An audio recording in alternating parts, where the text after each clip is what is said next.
अब चलिए बड़ी खबर जम्मू कश्मीर में वादी कश्मीर से सामने आ रही है, जहां पर इकोनॉमिक ऑफिसर्स विंग ने दो लोगों को इस मामले में चार्जशीट पेश की है। अब मामला क्या है वो भी आपको बताएंगे। मामला ये कि ये व्यक्ति मिलकर एक फेक प्रोडक्ट्स का स्कैम चला रहे थे। बात हो रही है जम्मू कश्मीर में, खासकर कश्मीर घाटी की, जहां पर एक चार्जशीट फाइल की गई है दो व्यक्तियों के खिलाफ, और कहा जा रहा है कि इनके द्वारा एक फेक एग्रीकल्चरल प्रोडक्ट्स का स्कैम चलाया जा रहा था कश्मीर के वादियों में। और आपको बता दें कि इस सबके चलते इन दोनों को धोखाधड़ी के मामले में दोनों का नाम सामने आया है और इन दोनों को नामजद किया गया है। इनके द्वारा काउंटरफीट एग्रीकल्चरल प्रोडक्ट्स चलाए जा रहे थे, यानी कि नकली एग्रीकल्चरल प्रोडक्ट्स ये लोगों को बेचते थे और लोगों से उनके महंगे दाम भी ले लेते थे, और जिसकी वजह से काफी सारी बागवानियों की जो फसल है वो खराब हो रही थी, और इस सब के चलते इनका नाम जो है वो नामजद किया गया है। चलिए और जानकारी के लिए हमारे साथ हमारे कश्मीर के संवाददाता शाहिद हसन जुड़ चुके हैं, जो जानकारी साझा करेंगे। शाहिद, इसके हवाले से क्या खबर पहुंची है? कौन है ये दो लोग और किस वजह से ये लोगों के साथ इस फेक एग्रीकल्चर प्रोडक्ट का स्कैम कर रहे थे? शाहिद, वादी कश्मीर में फिर से एक बार जो है धोखाधड़ी हुई है, जहां हम देख रहे हैं कि वादी कश्मीर में पहले ही जो है हॉर्टिकल्चर सनत जो है उसको हर साल दचका लग रहा है। जहां हमने पिछले साल देखा कि नेशनल हाईवे ठप होने की वजह से हॉर्टिकल्चर सनत को धक्का लगा, इस बार हमने देखा स्कैम और कुदरती निजाम यानी हिल स्टार ने भी हॉर्टिकल्चर को बहुत पीछे किया। हमारे जिमन में वादी कश्मीर में जो है आए रोज ऐसे मामला सामने आ रहे हैं, जहां पे एक कश्मीरी आम कश्मीरी को ठगने की कोशिश कर रहा है, और इस बार भी जो है धोखाधड़ी हुई है। बाकायदा तौर पर economic offence wing crime branch Jammu Kashmir के जानिब से एक चार्जशीट जो है दो लोगों के खिलाफ दर्ज किया गया है, जो कहीं ना कहीं एग्रीकल्चर प्रोडक्ट्स का स्कैम कर रहे थे, यानी नकली एग्रीकल्चर प्रोडक्ट्स बेच रहे थे, जाली एग्रीकल्चर प्रोडक्ट्स बेच रहे थे।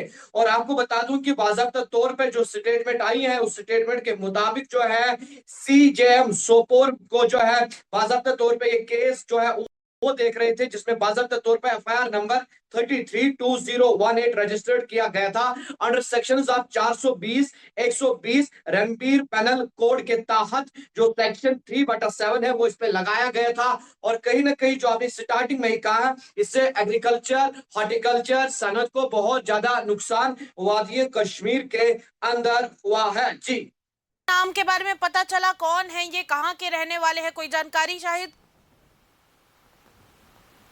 बिल्कुल इन दोनों के नाम सामने आए हैं जो ये जाली प्रोडक्ट्स बेच रहे थे, और इनकी शिनाख्त जो हुई है वो बतौर शाहबाज अहमद भट्ट हुई है, जो सोपोर का रहने वाला है। और उसके साथ साथ जो इसमें दूसरा शख्स मुलविस है, याद रहे उनकी शिनाख्त बतौर खुर्शीद अहमद मीर हुई है, जो राजपुरा पुलवामा का रहने वाला है। यानी कुल मिलाकर हम ये बता सकते हैं शुमाली कश्मीर से लेकर यहाँ नॉर्थ कश्मीर से लेकर यहाँ साउथ कश्मीर तक, यानी शुमाल से लेकर जनूब तक जो है ये स्कैम चला है। क्योंकि इसमें जो दो शख्स के नाम सामने आए, एक का ताल्लुक राज कश्मीर के सोपोर से है, दूसरे का ताल्लुक साउथ कश्मीर के राजपुरा पुलवामा से है। जी, शाहिद, इस सब के चलते ये जो केस है ये कैसे सामने आया, और किस तरीके से ये जो इकोनॉमिक ऑफिसर्स विंग है उनके पास ये केस कैसे पहुंचा, कैसे उनके पास जो कंप्लेन है वो आई? शाहिद, कुछ जानकारी? बाकायदा तौर पे इस पे जो कंप्लेंट आई है वो regarding the sale and circulation of, यानी ये प्रोडक्ट जो है एक जगह से दूसरे जगह काउंटर्स पे ले रहे थे, दुकानों पे ले रहे थे। और जब बाद में देखा गया कि जो गोल पटाश के नाम से ये एग्रीकल्चर प्रोडक्ट्स वादी कश्मीर के अतरो अतनाफ में डालते थे, बाद में पता चला कि उस कंपनी का भी ये प्रोडक्ट नहीं है, यानी उस कंपनी को भी बदनाम किया, उस कंपनी को बहुत ज्यादा नुकसान हुआ। मगर ये मामला तब यहाँ पे जो है हायर अथॉरिटीज के सामने पहुंचा, जब यहाँ पे कहीं ना कहीं हम ये कहेंगे कि जो पैडी फील्ड्स है, पैडी फील्ड्स में नुकसान हुआ।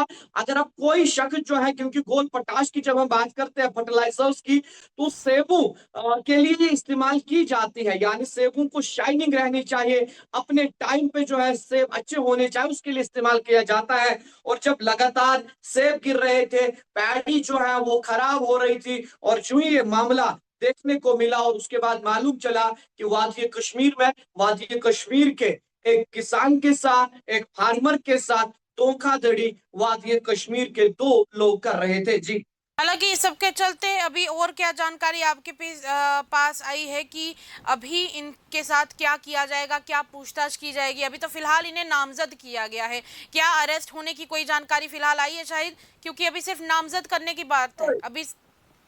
देखो फिलहाल जो है चार्जशीट फाइल किया गया है। इसके बाद बाकी क्या निकल कर आएगा वो भी पहुंचाएंगे, मगर उसके साथ साथ मैं आपको ये जरूर बता दूं, इकोनॉमिक ऑफेंस विंग जो क्राइम ब्रांच कश्मीर की है, उनके जानिब से साफ तौर पे यह बताया गया है कि अगर वादी कश्मीर के अंदर किसी भी जगह इन लोगों ने किसी को ठगा है, वो सामने आ सकते हैं। वो इकोनॉमिक ऑफेंस विंग जो क्राइम ब्रांच कश्मीर की है उनके साथ राबिता कर सकते हैं। और उसके साथ साथ ये भी बताया गया है कि जब भी यहाँ कोई प्रोडक्ट आएगा वादी कश्मीर में, सबसे पहले देखा जाए क्या ये प्रोडक्ट रजिस्टर्ड है, ये नकली मत है, ये जाली मत है।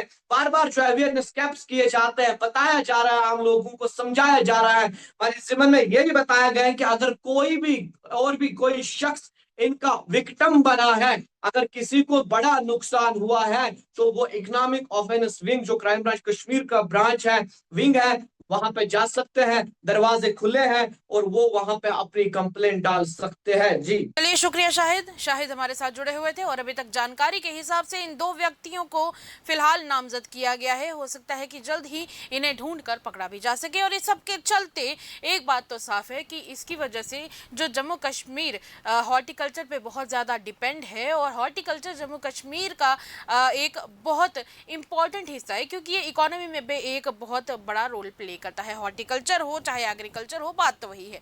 पर बात सबसे बड़ी ये है कि अगर इसके ऊपर प्रहार हुआ है तो इसका मतलब जम्मू कश्मीर की इकोनॉमी पर कहीं ना कहीं प्रहार हुआ है। तो ऐसे लोगों को जल्द ही पकड़ा जाएगा। और इकोनॉमिक ऑफिसर्स विंग ने साफ तौर पर कह दिया है कि अगर कोई भी और किसान है जिनका इन्होंने गलत फायदा उठाया है और इनके साथ स्कैम किया है, वो भी निकल कर सामने आ सकते हैं और अपने पास जो जानकारी है वो जरूर इकोनॉमिक ऑफिसर्स विंग के साथ शेयर कर सकते हैं। हालांकि अपनी राय आप लोग हमारे कमेंट सेक्शन में जरूर व्यक्त कीजिएगा, और अगर आप वादी कश्मीर से हैं तो इस खबर को शेयर जरूर कीजिएगा। चलिए, तब तक के लिए इतना ही। आपके साथ हम बने रहेंगे, आप भी हमारे साथ जरूर बने रहिएगा। देखते रहिए द अर्थ न्यूज और खबरों का सिलसिला रहेगा जारी।